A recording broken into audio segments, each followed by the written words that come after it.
Hello friends and welcome to today's video. I have two problems that keep me up at night. Problem number one is my entire physical TBR, which is currently sitting at 50 unread books. I'm not happy with that number. I will never be happy with that number. Problem number two is the fact that I am currently 5 books behind on my Goodreads reading goal. And while reading is not about numbers, and it does not matter how many books you read per year, for me right now it is kind of a bit about numbers. So I need to get it together and get some reading done. And in order to do that, I have decided to create a TBR jar, which hopefully is going to help me fix those two problems. As for the rules, I'm only allowing myself to skip once in this video, and also my current read is actually also in this jar. So if I do happen to pick it, I'm just going to continue what I'm reading now. Okay, let's get started. Let's give it a good shake.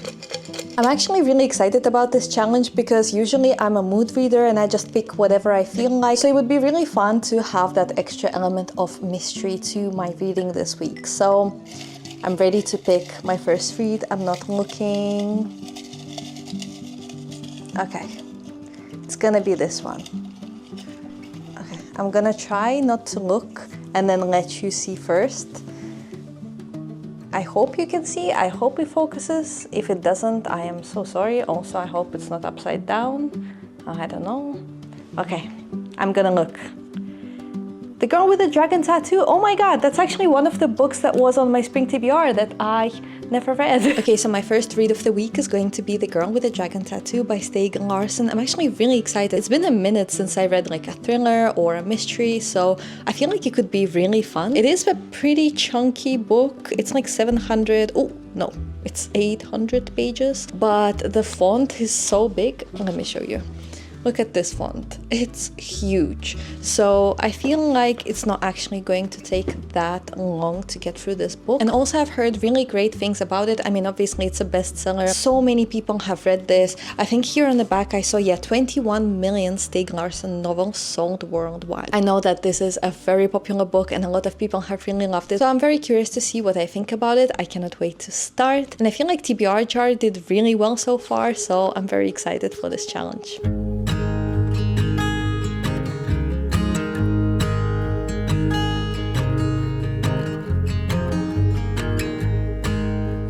I do have a guest speaker with us. I don't know how much talking he's going to be doing, but he really wanted to be here. Do you have anything to say?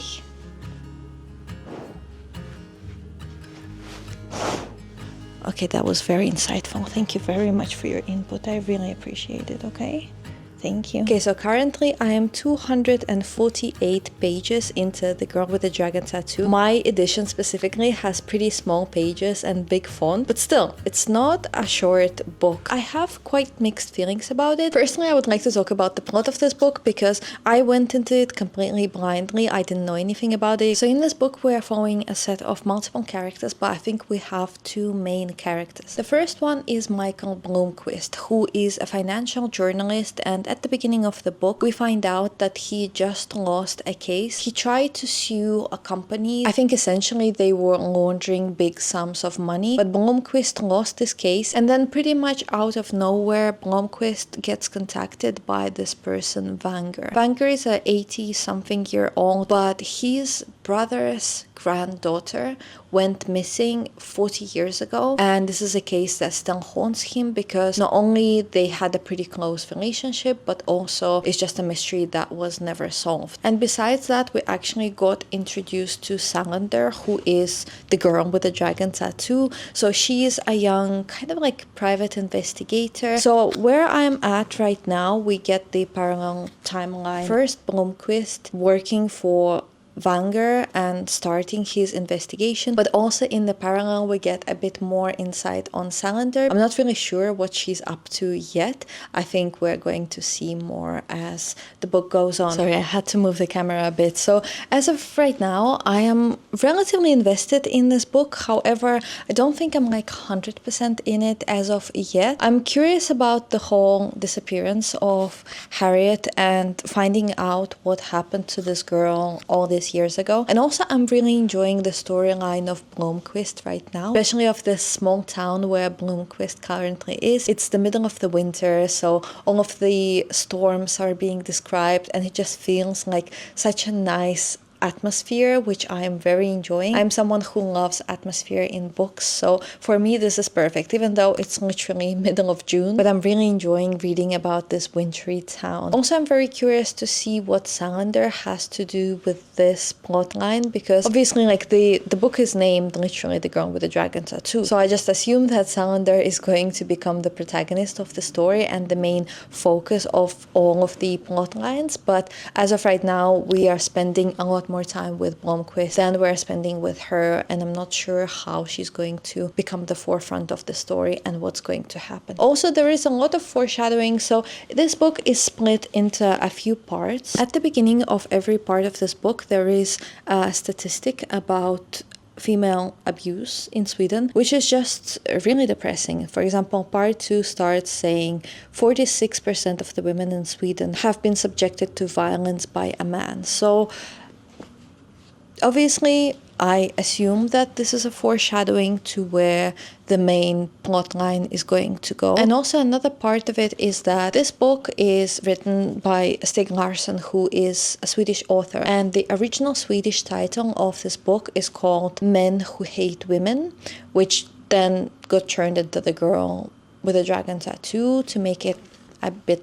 catchier, I suppose. But this book is called Men Who Hate Women. I am somewhat interested in where that's going to come up, but at the same time I have this uneasy feeling of where this is going to go, so we will see. There's actually a part that I really wanted to share with you at the beginning of the book when we first get introduced to Armansky and then to Salander, so the girl with the dragon tattoo. She is introduced. She had simply been born thin, with slender bones that make her look girlish, and fine-limbed, with small hands, narrow wrists, and childlike breasts. She was 24, but she sometimes looked 14. She had a wide mouth, small nose, So we get the description of her breasts before we get description of her face. And also the fact that it says that she was 24 but she sometimes looked 14 is a bit concerning. And then literally one page later we are being told that actually Armansky has somewhat of an attraction to her. We have a description that says it was not a sexual attraction, at least he did not think so. The women he was usually attracted to were blonde and curvaceous, with full lips that aroused his fantasies.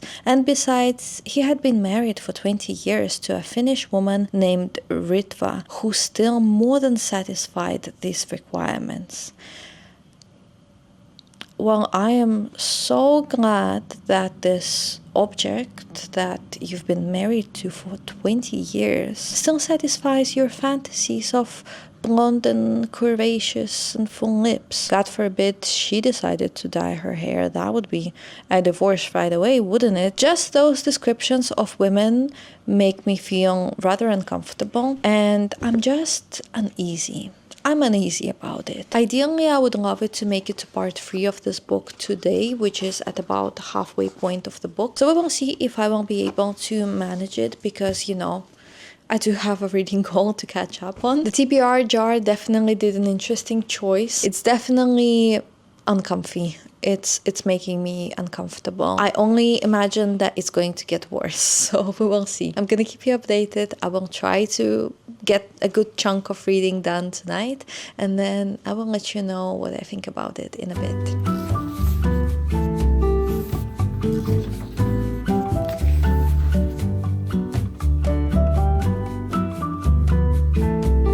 Okay, so it's been now a few days and we desperately need to catch up. I almost sat down and started recording an update when I was halfway through the book, and I was about to say that I'm going to DNF it at halfway point, because I reached the part where there were so many essays and they were so descriptive, so detailed, so disgusting that I was like, oh, I don't want to read it. But then I thought, you know what, I DNF books so easily, maybe it's not the way to go. Maybe I need to give it another chance. Like, this book has such high rating, I thought, okay, well, maybe it's just me. It's not the book, it's me. I decided to give it another 50 pages and I kept on reading. And for a while it was okay. I mean, it is still very slow paced in terms of discovering the actual mystery, and all of the clues that the characters were discovering, they just felt very unexciting. I mean, all of these crimes are absolutely disgusting, but it also just didn't really feel engaging to uncover this mystery. But then I was reading more and I reached the page 575, so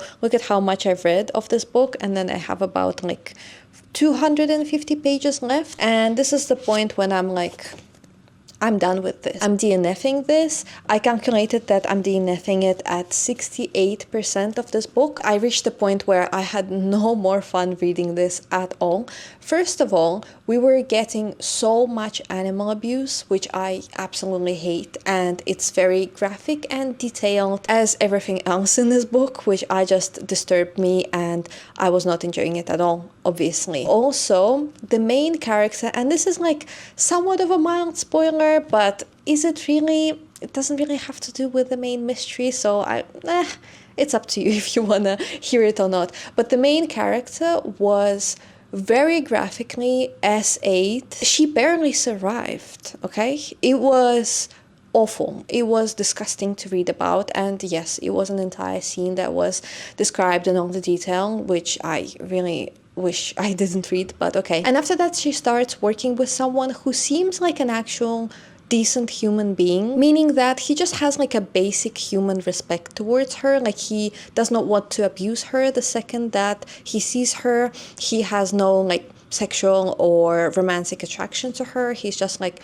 okay, she's here, cool. And she spends a week working with this person, and that's like a couple of weeks after she was assaulted, yeah? Let me remind you. And she thinks to herself, wow, what an interesting man. He doesn't want to assault me and he respects my personal space. I'm gonna go sleep with him. I'm sorry, what the hell is happening in this book? And how on earth does it have the rating that it has? How is it as popular as it is? Because besides all of the disturbing aspects of it, the mystery is like not really that exciting. Like, as I said, we discover all of the elements of it very slowly, and it's not something that's like, oh, there is a plot twist, this is exciting. No, it's just like pretty dull, slow going mystery investigation, and I'm so confused why and how is this as popular as it is. Also, I do really, really wish that this book was named under its original title, Men Who Hate Women, because I feel like it would have sent much better message as to what this book is about. And I don't think I would have picked it up if it was titled like that, but I get why, I guess, they did it, you know, marketing, because a girl with a dragon tattoo sounds kind of intriguing, like, oh, why she has this tattoo? What kind of girl? So, I mean, I guess I understand because I have fallen victim to a cool title and great reviews, but yeah, I am so mad that I spent 575 pages with this book. I'm so mad, but I did count it towards my reading goal because, listen, 575 pages, it counts like an entire book. So I'm currently 4 books behind on my reading goal, which is better, but it doesn't actually feel that satisfying because literally my last read is a DNF, which I strongly didn't like. So I think it's time to pick up a new read from the jar. Okay, I'm sorry for the weird angle. You're literally on my bookshelf, but let's pick the next read. I am hoping that it's something that I just enjoy. A couple of days ago, I was in a fantasy mood, so I was really craving reading a fantasy, but now I don't even know. I'm just like in a mood for something that I will enjoy, you know, something that will be entertaining and is gonna be a good read. So let's see. I'm not gonna look, I'm gonna show you first. I don't know how well it's going to focus. Black Sun. Oh, yeah. Okay, I'm very excited. Hello. First of all, it is a fantasy, so that's great. But also, I have been meaning to read this for a while. It has actually really great reviews, and I think it is either like Aztec or Mayan inspired fantasy, which sounds really fun. So yeah, okay. I cannot believe that we picked this book from the jar. That actually is so nice. So I'm very excited to read this. I'm going to start it today, and then I will get back to you whenever I make some progress, and then however I feel about it. So I will let you know, but I'm so excited. This is a great pick, so I hope I like it. Let's see.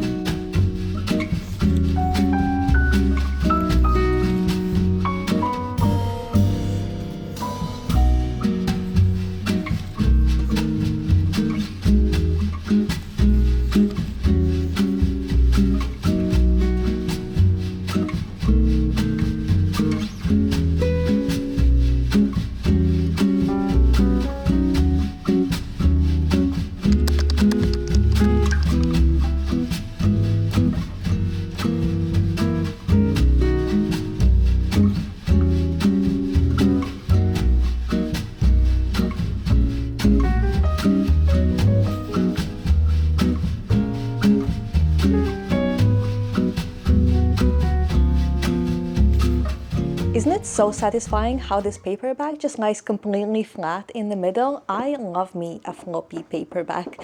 Anyways, I'm here to give you an update on the Black Sun, but before I do, I really hope you're watching this clip thinking, wow, the quality of this clip just looks so much better than the beginning of this video. Well, if you're thinking that, it's because I got myself a new camera. I'm so happy. I was planning on doing that for a while, saving up for it, choosing the one that I really want. So yeah, it's finally here. It's the first time I ever film on this camera, something that will actually be in the vlog. I did some test shots, but you know, just to play around with it. And obviously there are many settings that I still need to play around with in order to really make it work for me. But yes, I have a new camera. I really hope the image is much better than it was, and I'm just so excited to have it. It's such a a purchase that I've been wanting to do for a while, and it's kind of like my birthday gift for me this year, even though my birthday was like a month and a half ago. But that's fine, it doesn't matter. But yeah, let me know how the image is looking. I really hope it's much better than what it was. If it's not, please don't tell me, because I might cry.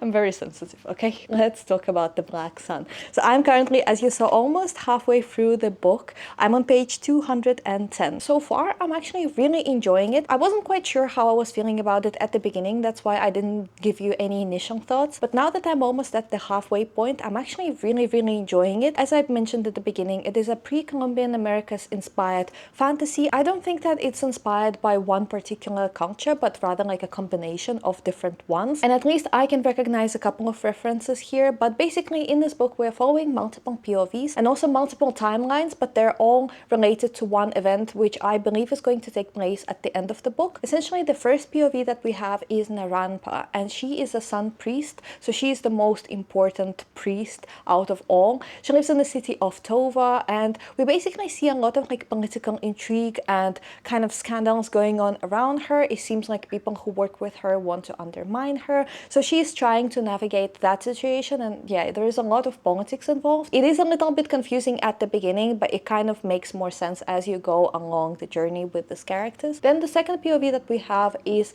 Xiala, although her name is spelled with X, and I just, in my head, I pronounce it as Xenia because I just use the logic of my name to pronounce her name, but then I googled and her name is actually pronounced Xiala. She's a teak, so she's basically part of this nation that she's basically like a mermaid, but she has a human form, and she has a magic power, a song with which she can manipulate other people as well as the sea itself, and teak people are known to be children of the sea. Xiala is a captain, and at the beginning of the book, she is tasked to deliver a person to the city of Tova, where Naranpa is. However, ships in this world usually travel along the coastline because that is the safest way to travel, but she does not have time to do that, so she has to go across the sea, which is supposedly very dangerous, but that's the only way how she can make it on time. Another person that we are following is Serapio, and Serapio is essentially that person whom Siana is supposed to deliver to the city of Tova, and there is a lot of mystery about him. I'm very intrigued about his POV. I'm not going to to say too many details because I don't want to give it away, but he does have a blindfold that he wears. That does not necessarily mean that he's blind, but he wears that. And one thing about Serapio is that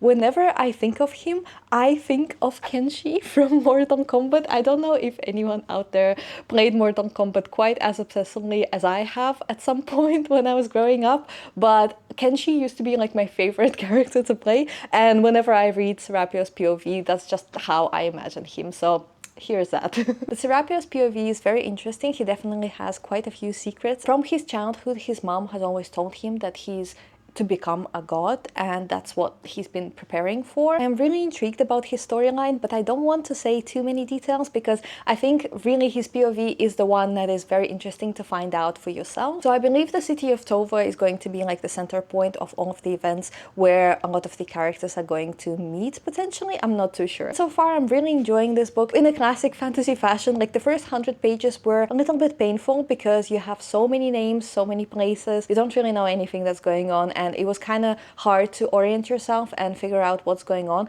And I have to be honest, I wasn't really intrigued about it at the beginning, but now that I passed that point, I'm actually really enjoying it, and I'm very curious to see where the story is going to go. Also, there might be potentially some underlining like romance storyline potentially, and if that's the case, I'm actually really intrigued about it because I don't really love romances that much, but once it's like in a fantasy, especially in high fantasy where there is like there's just like a hint, little crumbs of romance. I don't know what it is, but I'm just like loving it every single time. So we'll see how it goes. I'm very excited to continue this book, and I'm so glad that the TBR jar picked it up. One thing I have to say is that the first chapter of this book is quite disturbing. If you want to pick this book up, don't let the first chapter stir you away from this book, because my reaction was pretty like, what the hell is going on? It was pretty graphic, and basically in the first chapter you get like a certain ritual, like religious ritual I believe, that is being performed, and it's pretty graphic and it can be disturbing, but it's definitely not a representation of the general tone of this book, at least as far as I've read. So yeah, please don't let it scare you off this book. Something interesting that I noticed about the writing style is that some of the sentences she uses kind of sound like a tongue twister in a way. For example, one of the sentences is, she floated somewhere between exhaustion and exaltation. And then there was another moment that I marked, a thrill thrilled through her body. It's a very interesting style. I have encountered that a couple of times here in this book. It's just a very interesting play with the language that I'm noticing in this book. So anyway, I'm going to try to read a bit more today. I will give you update maybe like as I am close to finishing, we'll see. But so far so good. I'm actually having a really great time reading this book.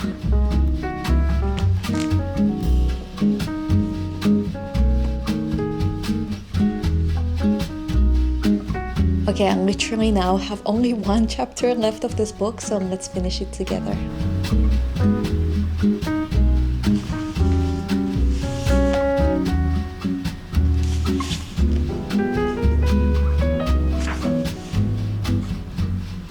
Okay, so I just finished reading Black Sun by Rebecca Roanhorse, and I'm going to be giving this book 3.5 stars. Unfortunately, it wasn't amazing. There were moments that I definitely really enjoyed, and I think the setting and the general idea of this book is really cool. But I just don't think all aspects of it were executed quite that well. And there were some moments, I would say like 2/3 of the way in the book, when I just started getting really bored, especially with some of the POVs, and I switched to audiobook because literally it was the only way how I would get through this book. Otherwise I couldn't bring myself to read some of the chapters physically. It had some strengths, but also it had quite a few weaknesses. I think it all comes down to the fact that it almost felt like not fully developed world and also not fully developed characters. It felt a little bit raw, like it needed a bit more work, a bit more details, and I had quite high expectations of this. I'm really sad that it wasn't like a new all-time favorite. As of right now, I would like to pick up books 2 and 3 and continue this series, see how the rest of it goes. But yeah, it was good,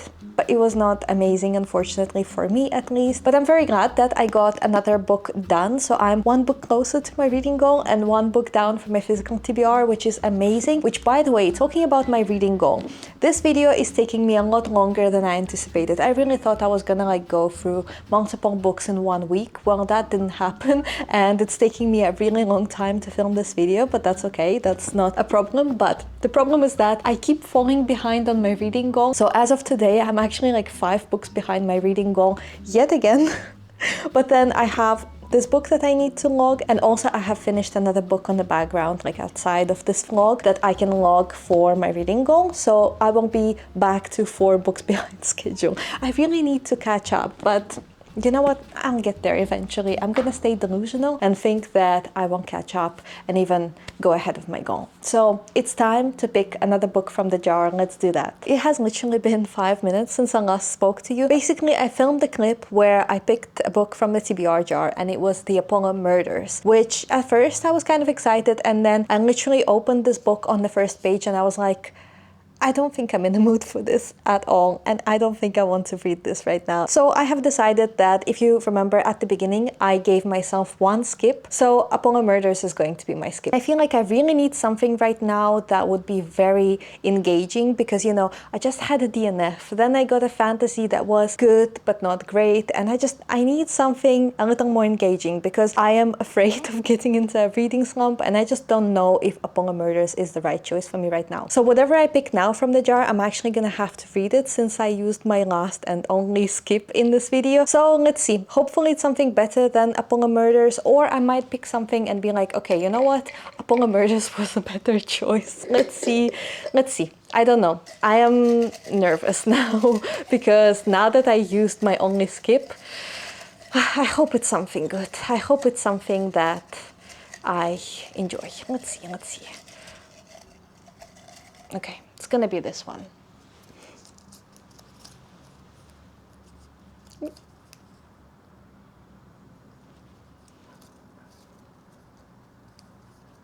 I'm so nervous to see what it is. Okay. The 5th season. Yes. Okay, I know this book is not lighthearted, but I know that also a lot of people really rave about this book, so I'm really excited. Okay, let me pick it. Okay, so this is the 5th season. This is the first book of the Broken Earth trilogy by N.K. Jemisin. I'm very excited. I'm so interested to see what I think about it, because I know a lot of people who gave this book 5 stars, and I know in general it's like very well loved among fantasy lovers, so I'm so curious to see what I think. You know, it's so funny because this challenge makes me, on one hand, I'm like catching up on my reading goal, and also I'm reducing my physical TBR, which is great. But on the other hand, I'm just starting a bunch of series that I'm gonna have to continue at some point, but it's all good. So this is another fantasy. It's interesting to read like first book of a fantasy back to back, like from different series, but you know what? I'm up for it. I'm happy about this choice. I am very much like this year, the entire year, I'm in a fantasy mood. I don't know why, but I used to read a lot more sci-fi than fantasy, and now I'm just like, I can't get enough of fantasy. So even though I wanted something a little more lighthearted, and I know that this is definitely not lighthearted, if I remember the premise correctly, someone dies or gets murdered at the very beginning of the book. That's how the story starts. But I'm just so excited because I know this should probably be a pretty great read. So yeah, I'm very excited that I decided to skip. That was a very good choice on my part, I think. Let's see if my expectations are actually going to be correct. I'm going to be starting the 5th season. Let's see what I think about it.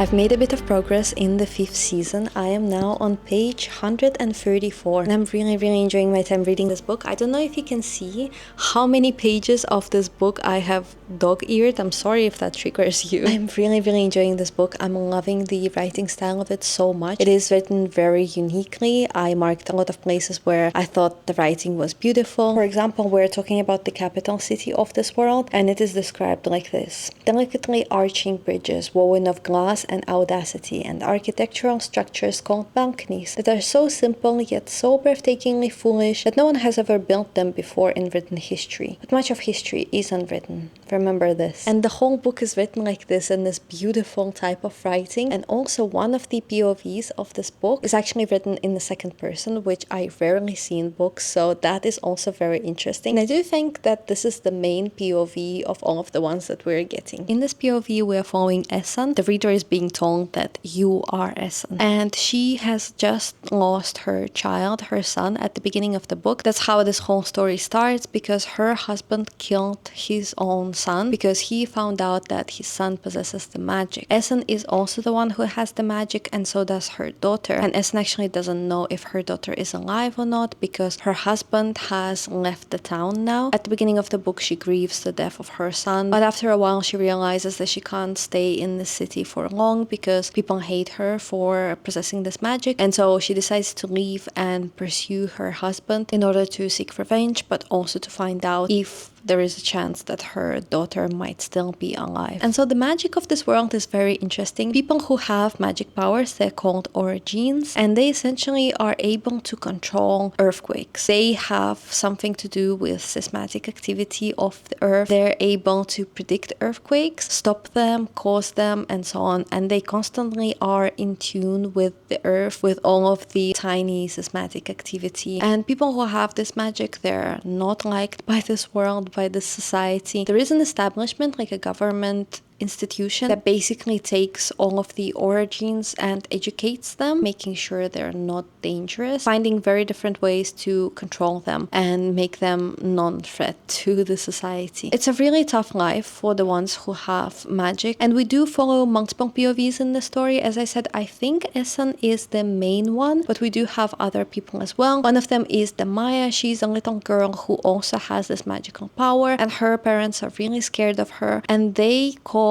a guardian. So a guardian is someone who takes guardianship of multiple origins, but these are not kind people. We see like from very early on that her guardian, even though he might appear somewhat kind at the very beginning, he's abusing his power over her, and he essentially can at any moment kill her if he wishes or do anything to her, and if he thinks that this is something that will teach the child how to use their powers. It's not a very fun dynamic to follow for sure, and I'm very worried about what's going to happen to the Maya. We also have another POV of Cyanide. She is part of this government establishment, and she is trying to grow in ranks. She is sent on a mission with a very senior origin who is a lot more powerful than she is, and she really doesn't like him whatsoever, but they do have to go into this expedition together. I do believe that Essen's POV is the main one of the story. Partially, I think that because, you know, the book opened with her POV, but I am actually equally enjoying all three of them. I would say the Maya is probably a little less than the others, but it's not so much that I don't enjoy it. It's just I absolutely hate this guardian. It just upsets me really much, and I just dread to see what else is going to come, because I have a feeling her storyline is just not gonna have any kind of happy ending whatsoever. In general, I know that this book is pretty deep and dark. It doesn't shy away from darker topics, so we'll see how it goes, but so far I'm absolutely charmed by the writing style. I am enchanted by it. It's beautiful, and I really like it. The magic that we've seen so far is very interesting, so I'm very curious to see where the rest of the story goes. So I have another update for the 5th season. I made more progress in the book. I am really sorry if this clip is going to be really loud. I'm trying to like literally put the microphone as close to my mouth as I can, but basically we have a heat wave, and so I have to keep my windows open because my dog is suffering. He's like not having a very good time right now, and I'm just doing all that I can to keep him as cool as possible. So I have to keep all of the windows open, but that means there's a lot of noise coming from outside, so I'm really sorry about that. I'm gonna try to keep it short and sweet. I am now on page... Wait, hold on. I did not prepare. So I think I now have just over 100 pages, maybe like around 150 pages left of the book. We are starting to discover more of the secrets about this world that I'm just very curious to see. But there was a moment when definitely this book slowed down for me a little bit. I think because it is very heavy on world building. I am enjoying to discover more about the magic system, because at the beginning I thought it was pretty straightforward, but actually of course it's not, and there are many secrets about this magic that we don't know yet. So I have been really enjoying discovering all of that, but I felt like there was so much build up. We got more information, but it was new information that adds more questions rather than information about the things that we already know. So basically what I'm saying is that this book has a lot of build up. It definitely like at some point has slowed down for me. I just wanted some information of the things that we already know so that I can start like building up the theories in my head of what is happening. Now I'm actually at the point where it has picked up so much and I'm very, very curious to see what happens. Also, I have a feeling that this book is going to have a pretty epic conclusion. I have a feeling I'm going to rate the series overall 5 stars. This is like a tentative 5 stars for now. I'm expecting to have some twists and turns, and I really hope that this book gives me that because I'm very much craving good development that will set up for the next book. So we will see.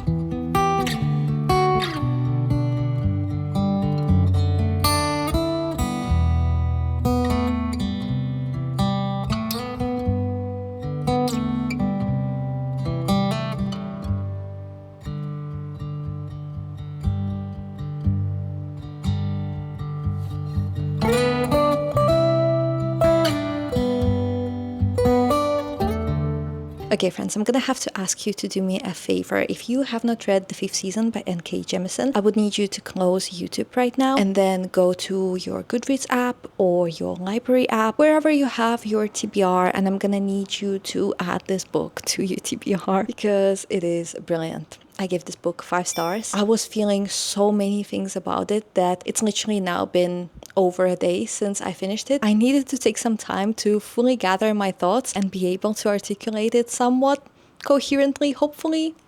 No promises. This book is a 5 star. I loved it very much. I want to continue this series really badly, but I'm not going to be doing it right away. The reason for it is because it is a slower paced, character-driven fantasy, even though like there is still a lot of action, but I think it's still very much about its characters. And the only thing that I regret about my experience reading this book is that it was picked for this challenge. The reason why I say this is that I am very glad that I got to finally read it, and as I said, I will be continuing the series for sure very soon. But the idea of this video is to catch up on my reading goal and also get through my physical TBR. So the idea was that I would read these books relatively fast. It has taken me quite a while to actually get through the previous 2 books and also this one, but it's purely my fault, by the way, nothing to do with the book. I felt a little bit of a pressure to get this reading done as fast as I can while still enjoying it at the same time. And I really wish I took even more time to read this book. I mean, it took me a while to get through it, but I wish I read it even slower than I did because it's really one of those stories that you really want to take your time with. One is because there is this whole puzzle. You are literally given pieces of information as a puzzle and then you start putting them together, and it is so fun. I really enjoyed that. I found it so engaging and it was really good. Another aspect of it is that the writing of this book is amazing. I don't really know how to describe it too well. It is lyrical, it is somewhat like a floral writing, but it's not complex to understand. It's more, it feels like a folklore rather than like a literature, like written language. I don't know. It is definitely unique. It does take a little bit of time getting used to it. As for the story itself, I really enjoyed this world, even though it is definitely darker fantasy. This book definitely got me fooled so good. I mean, I had some suspicions, but this book got me fooled. I think the craftsmanship of the storytelling alone in this book already makes this book deserve a 5 star, but there is so much more to it than just that. There is definitely a lot of world building, and I think this book was somewhat challenging to me at times because I am used, I guess, to fantasies that are more action-packed. So this book made me sit with the world building for a bit longer than I'm normally used to, but I actually ended up really enjoying it, and I loved it. This was such a good book. I feel like it's one of those books that's like, it's either your cup of tea or not at all. I really want to get into book 2 really soon because it was so much fun. Also, even though I say that it's different to the fantasies that I usually read, I actually found some themes and motives of the books that I really loved in this book, which really made me very happy. For example, some of the motherhood themes that were in this book reminded me of the Sword of Kaigen, which I love so much. And then also parts of the Fulcrum actually reminded me, I mean, these are very different books, but a little bit I was reminded of The Will of the Many by James Islington, which I also really enjoyed. Another thing that I I forgot to mention is that I was somewhat intimidated going into this book because I've heard that this world is pretty grim and depressing, and I was kind of worried that it might get too much because I am someone who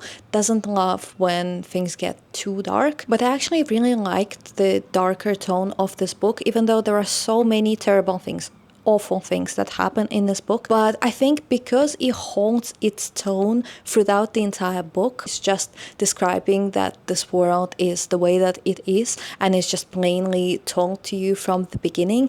That way, I kind of felt like it made so much sense for this world to be dark. It wasn't done for the shock value. And also, in some books, sometimes you would have a very light-hearted, very happy beginning, and then all of a sudden it would get into like a very dark, grim place. And so you almost, as a reader, feel kind of like played by the author and your emotions being played with. In this case, I didn't feel this at all because from the beginning we were told that this is a depressing world, and then it just stays true throughout. But I think because it was so consistent and it was so plainly told from the beginning, it actually worked for me. And as much as I did find this to be very sad, like the events that happen in this book to be very sad, at the same time I didn't find myself getting like depressed or saddened by this book. I feel like I can talk about it for a long time. By the time I do my July reading wrap up, I will probably think of other things to say about this book. Also, I would really like to read other works by N.K. Jemisin because she has written quite a few other books,